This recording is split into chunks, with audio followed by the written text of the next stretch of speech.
Hi guys, welcome to Hard Reset Info channel. Today I will show you how fix the problem when game not visible in your Google Play Store on your OUKITEL WP20.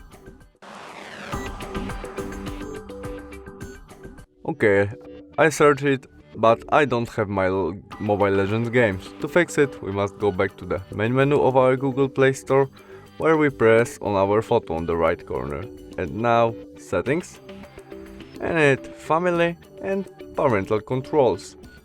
Now we have page 3. To download Mobile Legends games, we must change it to page 16. To do that, we click on it.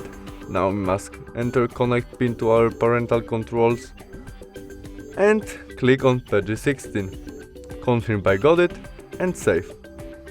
Now we can go back to the Mobile Legends games, which is visible right now to install. That's all. Thanks for watching. Bye.